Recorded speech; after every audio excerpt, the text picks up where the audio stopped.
नमस्कार मित्रों, astro talkies में आप सभी का स्वागत है। राहु और केतु के गोचर को लेकर के हमारी श्रृंखला चल रही है कि राहु देव महाराज और केतु देव महाराज का जो राशि परिवर्तन होने जा रहा है तो वह विभिन्न राशियों को कैसे प्रभावित करेगा, इस विषय को हम समझने का प्रयास कर रहे हैं। श्रृंखला को मैंने कुंभ राशि तक पूर्ण कर लिया है और इस एपिसोड में हम मीन राशि के बारे में बात करेंगे कि मीन राशि वाले जो जातक हैं उनके लिए यह गोचर क्या लेकर के आ रहा है, वह उनको कैसे प्रभाव दे रहा है या वह उनके किन भावों को प्रभावित करेगा, उनको कैसे फल मिलेंगे। तो इस विषय को हम लोग इस एपिसोड में बात करते हैं।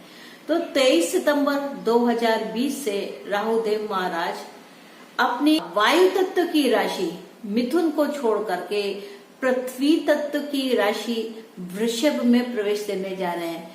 अब पृथ्वी तत्व क्या है? पृथ्वी तत्व आपको स्थायित्व देने वाली है और उसमें गोचर होने वाला है राहु का। और जो वृषभ राशि है वह शुक्र देव की राशि। शुक्र देव क्या है? वैभव से, खुशियों से, आपके सुगंधित पदार्थों से संबंध रखता है, वस्त्रों से संबंध रखता है, खाने पीने के भोग से संबंध रखता है और वही यह प्लेजर्स जो है अनंत रिलेशनशिप्स भी देता है। तो इस प्रकार यह शुक्र देव का भाव होता है, यानी कि वृषभ राशि का भाव होता है।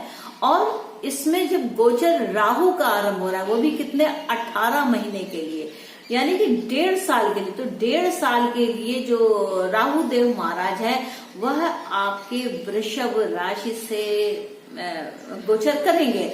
और मीन राशि वाले जो जातक हैं उनके लिए यह जो गोचर है उनके तृतीय भाव से हो रहा है।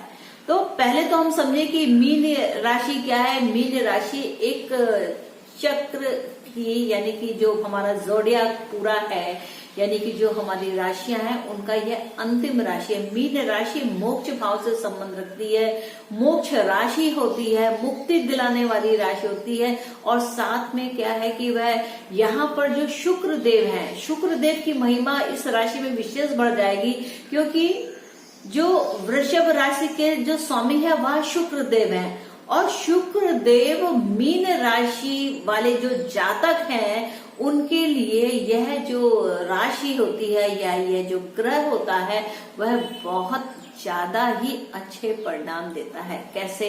क्योंकि मीन राशि में जो शुक्र देव हैं वह उच्च के परिणाम देते हैं।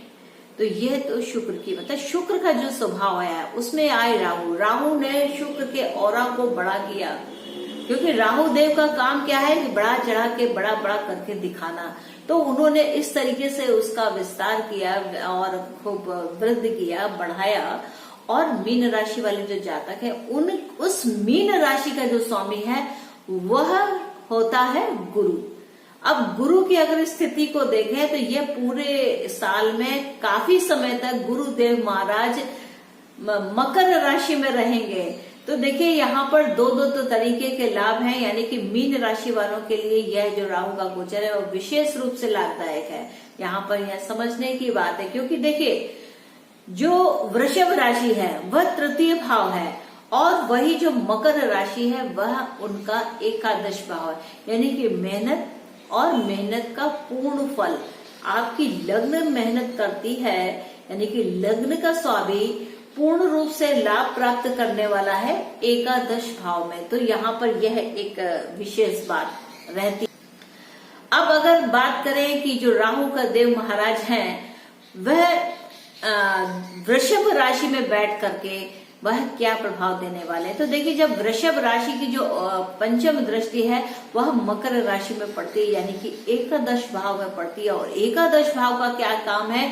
एकादश यानी कि 1 और 1 11 है। एकादश का जो मीनिंग है वह क्या है? 1 और 1 11, यानी 11 मीन्स लाभ, लाभ ही लाभ। तो इस प्रकार यहाँ देखें तो मेहनत का पूर्ण फल आपको लाभ के रूप में मिलेगा। कहाँ से? जब राहु की दृष्टि लाभ भाव में जा रही है। तो लाभ भाव में जाने से क्या है कि आपको मेहनत का पूर्ण फल मिलने वाला है। आपके छोटे भाई बहन और साथ ही आपके बड़े भाई बहन आपके मित्रगण आपके सहयोगी रहेंगे, आपको पूर्ण रूप से सहायता करेंगे, आपको अच्छी सलाह देंगे और आप उस कार्य पर बढ़ करके, उस कार्य को कर करके आप लाभान्वित होंगे। यानी कि आपको यहाँ पर कंसल्टेशन से भी लाभ होगा। पे जो राहु की जो सप्तम दृष्टि है वह नवम भाव पर जाती है। तो देखिए नवम भाव क्या है, आपके धर्म का भाव है। अब धर्म के भाव में राहु की दृष्टि होना और वहां पर जो धर्म पर केतु देव भी बैठे हुए हैं, तो केतु अपना काम करेंगे।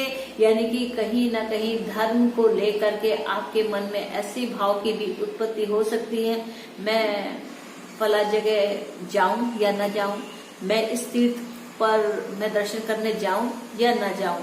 तो इस तरीके की एक ऊहापोह की स्थिति आएगी, क्योंकि ये धर्म का भाव है। आपके अंदर कहीं ना कहीं यह बात होगी कि केतु कहेगा कि हाँ मुक्ति की ओर सोचना चाहिए, क्योंकि वह धर्म का प्रतीक है।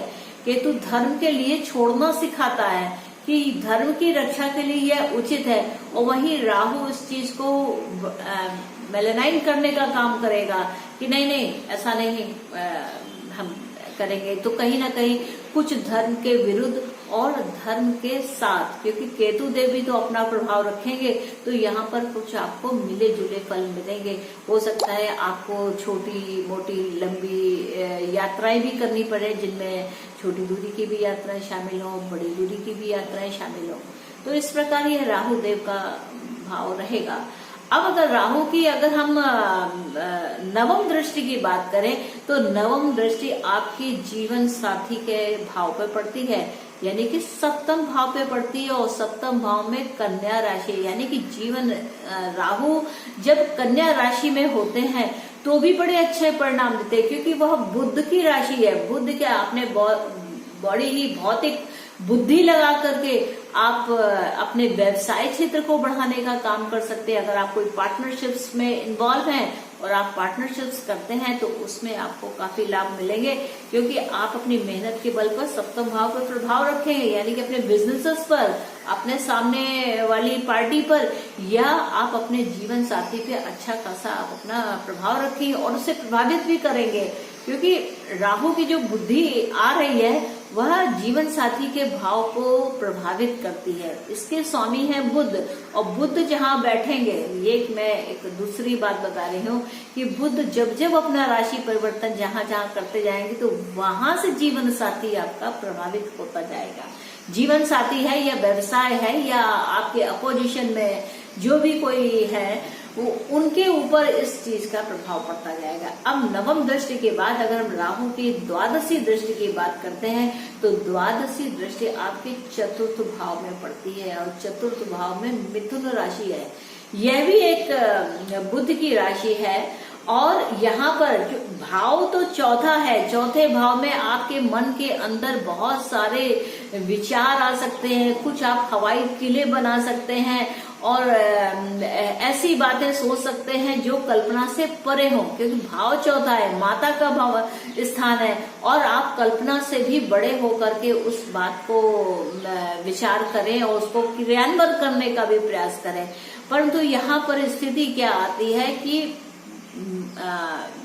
मुख्यतः कि राहु देव चूंकि बैठे तो आपकी मेहनत के भाव में, तो आपको मेहनत बहुत कराएंगे। किन भावों के लिए? आपके लाभ लेने के लिए, आपके भाग्य को बदलने के लिए, जिसमें जीवन साथी का भी सहयोग होगा, और साथ ही साथ माता, भूमि, भवन और वाहन के स्थान में भी आपका विचार, आपकी विचारशीलता बढ़ जाती है।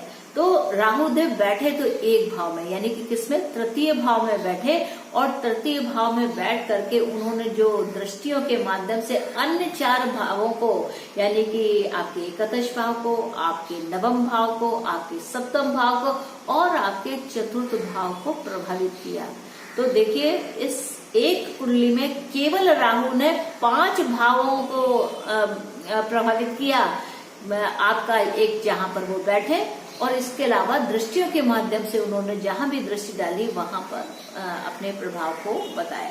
तो देखें कुल मिलाकर के क्या है कि राहु का जो यह गोचर है वह काफी कुछ अच्छे परिणाम देने वाला है, क्योंकि यह अच्छे भावों को ले रहा है। और साथ ही साथ क्या है कि यह जो स्थिति है, यानी कि अभी तक जो पिछले 18 महीनों में हम लोगों ने देखा कि कितना राहु का ही यह ऑरा था जो ये हमें एक बीमारी के रूप में एक फैलने वाली, यानी कि मिथुन राशि, यानी कि मिथुन राशि क्या है, समागम करने की राशि है, साथ ही साथ क्या है, मिलने की राशि है, शेक हैंड की राशि है, पड़ोसी से मिलने और जुलने की राशि है। तो इस राशि में राहु देव ने आकर के एक रौद्र रूप धारण किया और उस रौद्रता को पूरे संसार में फैलाया। अब जब राहु देव महाराज वृषभ राशि में आ जाएंगे, वृषभ राशि स्थिर करने की राशि, तो जब यह अपने इस नक्षत्र को भी, अभी तो मृगशिरा नक्षत्र ही चल रहा है, जब राहु देव महाराज अपना मृगशिरा नक्षत्र भी पूर्ण कर लेंगे, तब जाकर के कहीं यह जो बीमारी की बात है उसमें स्थिरता आएगी। राहु के गोचर की मैंने इस एपिसोड में कई छोटी छोटी और चीजों को भी बताया कि जो समय के साथ कहनी आवश्यक होती है, ताकि लोग समझ पाए कि ये जो ग्रहों का चाल होती है वह कैसी होती है। तो मित्रों, ये तो बात थी मीन राशि में राहु के गोचर को लेकर के, और आशा है कि आपको मेरा यह चैनल अच्छा लगता होगा। और आप मेरे इस चैनल को अगर एंजॉय करते हैं तो please to like, share and subscribe my channel Astro Talkies. और जल्द ही मिलते हैं, तब तक के लिए नमस्ते।